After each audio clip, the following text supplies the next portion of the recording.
Bonsoir ou bonjour famille, ça dépend de l'heure à laquelle vous nous prenez en marche, voilà. Donc spécial bienvenue à tous ceux qui regardent ce contenu pour la première fois et on vous dit aussi merci pour tous ceux qui sont déjà abonnés, voilà. Ce nouveau contenu est intitulé les listes en Python, voilà, comme nous le voyons ici, voilà.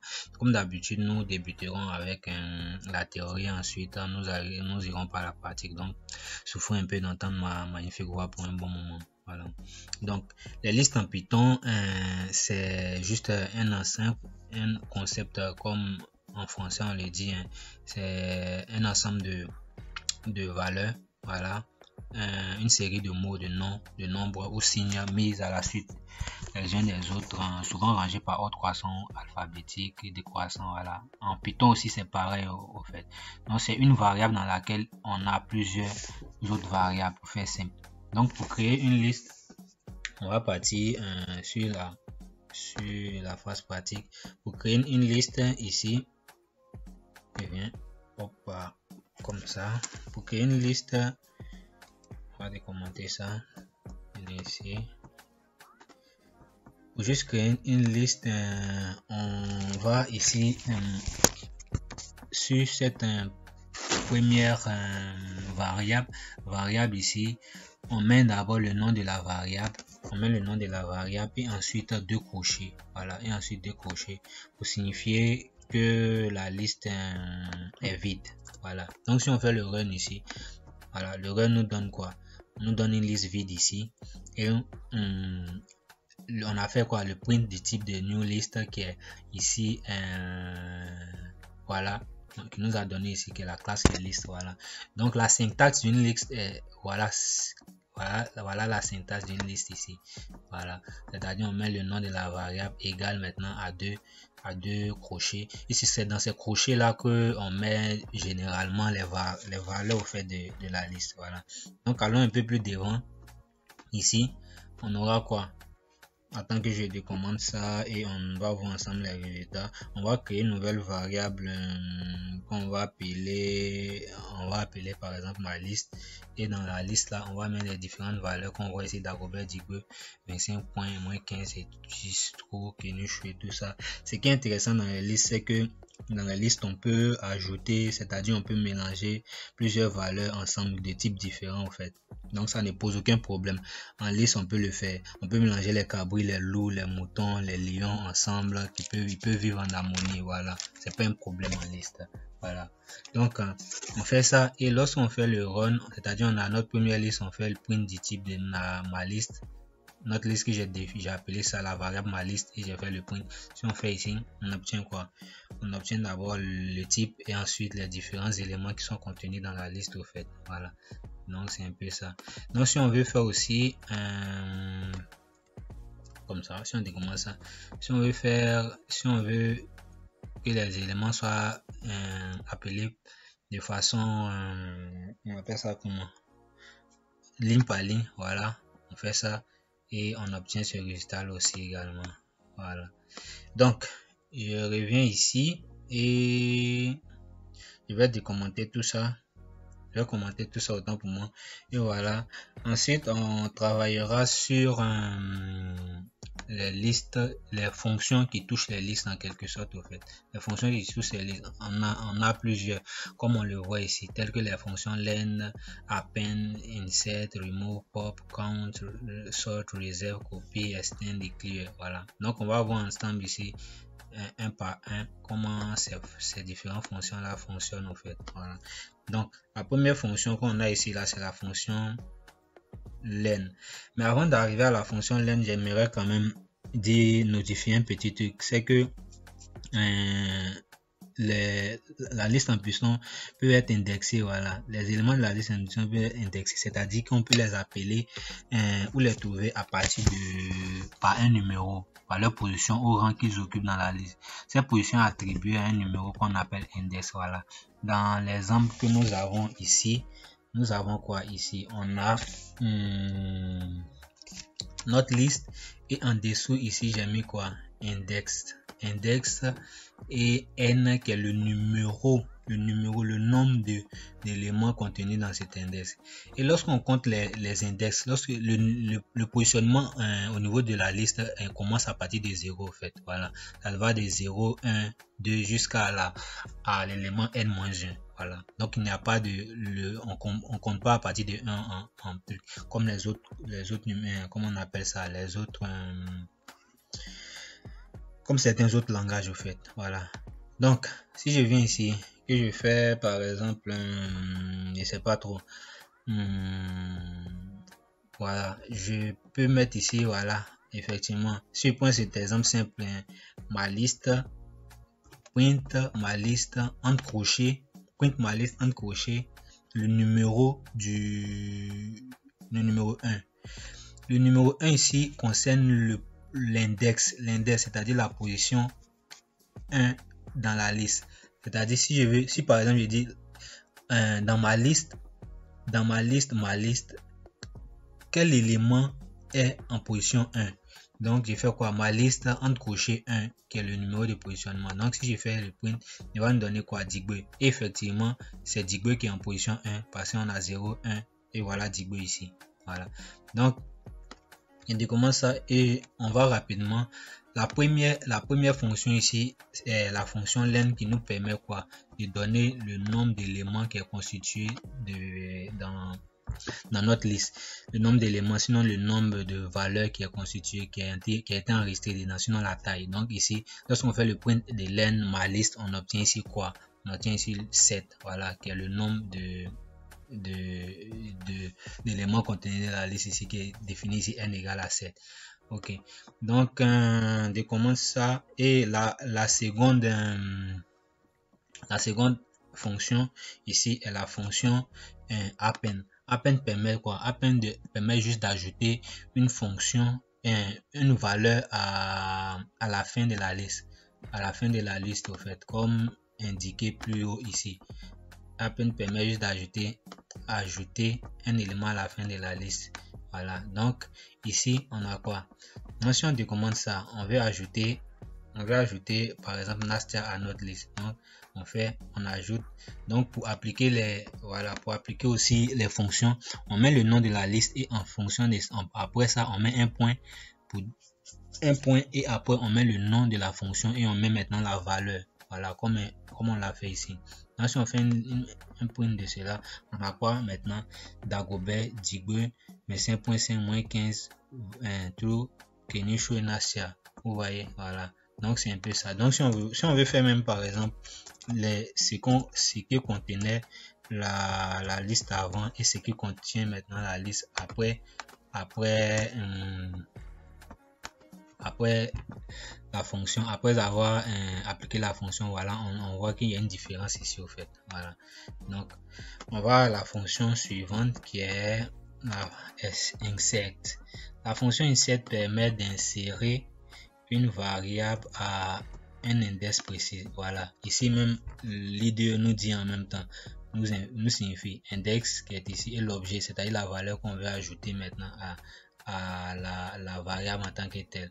Voilà, donc j'aimerais faire comme ça pour qu'on puisse voir ensemble les résultats au fait. Donc ça donne quoi ici? Donc voilà, c'est-à-dire on fait le premier print qui est le print, c'est-à-dire pour voir d'abord ce que c'était avant et maintenant ce qu'on a après avoir appliqué. On avait dit quoi? Quand on commence à compter à partir de 0, donc 0, 1 et 2. Donc à la deuxième position maintenant, on a maintenant Alina qu'on a ajouté ici grâce à la fonction insert. Mais où ça? À la position 2 ici, comme on l'a indiqué ici. Voilà, donc on avance encore. On part à la fonction remove. Remove permet de supprimer une valeur précise, supprimer une valeur en mettant cette valeur là en paramètre. Voilà, donc si on fait ma liste.remove Digbe, voilà, on voit que maintenant dans notre liste il n'y a plus Digbe au fait. Il n'y a plus Digbe. Digbe a totalement disparu. Voilà, Digbe a totalement disparu. Si je refais encore un print avant, on voit ici Dagobert Digbe 25.1 et après l'application du remove, on voit ici qu'il n'y a plus de Digbe au fait. Voilà, donc c'est un peu ça. On passe à la fonction suivante qui est la fonction pop qui permet de supprimer une valeur en fonction de son index au fait, en fonction de son index, de sa position précise dans la liste. Voilà, donc on fait ça comme ça et on voit qu'on veut supprimer, on voulait supprimer la valeur qui est en position 2 au fait. Donc la valeur qui est en position 2, la valeur qui est en position 2 ici, c'est la valeur 25.5. Donc ici, lorsqu'on fait le run, fait l'exécution, on voit qu'on n'a plus 25.5 qui a été supprimé grâce à la fonction pop au fait. Voilà. Donc on va encore devant et on va la fonction index. La fonction index permet d'indexer, sinon de trouver le numéro d'une valeur qui est dans une liste, qui est une valeur existant dans la liste. Voilà, c'est-à-dire on veut trouver la position de cette valeur là. Donc nous ici, notre cas, on a pris Kenishu qui est effectivement dans notre liste, ma liste, mais qui est où ça, à la 6e position. Donc voilà le résultat qu'on trouve ici, ma liste égale à 6. Voilà, donc on va encore devant. Voilà, un peu comme ça. Je vais décommenter ça et on va maintenant voir la fonction count. La fonction count, on nous a dit quoi ici? La fonction count permet de compter combien de fois un élément apparaît dans la liste au fait. Voilà, combien de fois un élément apparaît dans la liste. Donc ce qu'on va faire pour notre exemple ici, pour qu'on puisse mieux comprendre, on va d'abord imprimer notre liste, c'est-à-dire celle qui était là avant, imprimer combien de fois il y avait une valeur avant, ajouter cette même valeur là à la liste et imprimer la liste et voir combien maintenant on a après l'ajout. Notre cas ici, c'est la valeur Kenishu qu'on a pris en fait. Donc en appliquant, on a quoi? Première valeur avant ajout, on a une fois Kenishu ici, c'est ce qui est indiqué ici par le résultat. Ensuite, après avoir appliqué la fonction append, qu'on a dit que quand on applique append, il ajoute juste à la fin. Voilà ça qu'il a ajouté à la fin ici. Maintenant, on compte maintenant le nombre de fois qu'il y a de Kenishu dans la liste. Donc on a 2 fois. Donc voilà un peu ce qui fait la fonction count au fait. Donc ici, on va encore devant et on passe maintenant à la fonction sort. Voilà, concernant la fonction sort, j'aimerais rebondir un peu là-dessus parce que juste un peu plus haut, j'avais dit que en Python, c'était permis de pouvoir mélanger les moutons, les bœufs, les loups ensemble. Mais avec la fonction count, il s'oppose un peu à cette règle-là. Voilà, il s'oppose un peu à cette règle-là parce que lorsque tu fais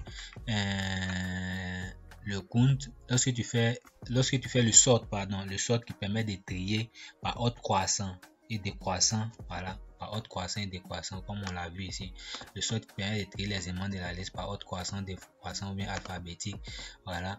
Lorsque les valeurs sont différentes au fait dans le sort, il suppose catégoriquement au fait. Voilà, il donne une erreur. Donc on va appliquer, voilà. Donc il nous dit quoi? On a fait ma list.sort. Il dit not supporting between instance of float and string, string. C'est-à-dire qu'il n'arrive pas à faire le triage entre les nombres réels, les chaînes de caractères et les entiers qui sont contenus dans le truc. Parce que pour lui, il faut que tout le monde soit des mêmes types pour qu'il puisse bien faire le triage. Quand tout le monde n'est pas du même type comme ça, lui, il comprend pas. Voilà, il comprend pas au fait. C'est pourquoi il envoie une erreur directement. Donc, on va prendre 4, très simple. On va prendre une nouvelle liste qu'on va créer, qu'on va appeler ma liste 1. Maintenant, dans cette liste 1, on va mettre les valeurs 6, 1, 15 et 8. Maintenant, après, on appliquera la fonction sort qui permettra de trier les différentes valeurs qui sont ici. Voilà. Bon, je vais faire un peu un print ici. Print de ma liste 1. Voilà, pour qu'on voit le résultat avant et après application de la fonction. Donc, avant application de la fonction, on avait quoi? L'ordre qui était 6, 1, 15, 8. C'est ça qu'on obtient ici. Et lorsqu'on finit d'appliquer la fonction sort, on obtient quoi? Qu'il les range maintenant en ordre 1, 6, 8, 1, 15. Voilà, c'est un peu ça. C'est un peu ça. Donc, on décommande ça. Et on va directement à la fonction suivante qui est la fonction reverse. Reverse permet de changer l'ordre qu'on avait lorsque la liste a été créée. Donc si je fais le run de ça, on a quoi d'abord? Premier point qui est bon, il affiche la liste normale qu'on avait lorsqu'on créait. Maintenant, lorsqu'on applique la fonction reverse et on applique la fonction reverse, qu'on fait maintenant le print, on obtient quoi? On obtient ici que on va plus maintenant l'affichage ne va plus maintenant de la gauche, des valeurs de la gauche à la droite. Maintenant il fait quoi? Il prend maintenant des valeurs de la droite à la gauche, c'est-à-dire il prend maintenant Kenishu ici qui est la dernière valeur, ensuite un truc qui est la dernière valeur, moins 10, 15, moins 15, 25, c'est-à-dire change juste l'ordre au fait. Voilà, comme ça avec la fonction reverse. Maintenant ici on a quoi? Copie qui permet de copier une liste dans une nouvelle autre liste au fait. Une liste existante peut-être dans une nouvelle liste si on veut dupliquer la liste. Donc ici on a quoi? On crée la nouvelle valeur, sinon la nouvelle liste est égale, on avait dit égal qui permet d'affecter, donc on affecte ma liste.copie dans notre nouvelle ma liste et maintenant on fait print et on obtient cette liste comme ça. Donc on va faire par exemple ok, on va run ça comme ça. Donc on a quoi? On a le type de la liste et ensuite la nouvelle valeur, sinon les éléments qui sont contenus dans notre liste 2. Voilà, qui sont pareils, identiques aux éléments qui sont contenus dans ma liste au fait. Voilà. Donc aussi, il y a une autre manière de copier aussi les listes qui est ici juste en bas. Voilà, on a new list ici seulement. Au lieu de faire le point copie, on peut mettre juste, on affecte la nouvelle liste. On affecte dans la nouvelle liste, on affecte dans la nouvelle liste égal à ma liste crochet 2 points et on ferme le crochet. Voilà, c'est une autre manière aussi de copier, de faire un copie dans la liste. Donc si on fait le run, on voit que c'est le même résultat qu'on obtient ici au fait. Voilà, c'est une autre manière. Au lieu d'utiliser la fonction copie, on peut utiliser cette manière là aussi. Ça ne gêne pas, ça ne gêne pas du tout pas. Donc on va à la fonction précédente qui est la fonction extend. Extend permet ici de étendre, voilà, comme on dit étendre une liste ici, comme on l'a écrit ici. Elle permet d'étendre une liste. Par exemple, s'il y a une liste déjà existante, elle permet juste d'ajouter et de rendre la liste un peu plus grande au fait. Voilà. Donc, on a par exemple ma liste ici qu'on a créé ici où il y a deux éléments. Le premier élément qui est EPUB, le deuxième élément qui est aura. Donc, on affiche la liste et ensuite on applique la fonction extend de notre liste 3 en voulant l'étendre avec les éléments de ma liste où il y a Dagobert, moins 25 Digo et autres. Voilà, donc après ça maintenant on fait ma liste point, on fait le print de ma liste 3. Donc on avait fait print de ma liste 3 qui est IPP-Aura et ensuite après avoir appliqué la fonction extend on fait le print encore. Donc on a IPP-Aura, Dagobert, Digo 25 et tout ça qui est Nishu et on obtient ça.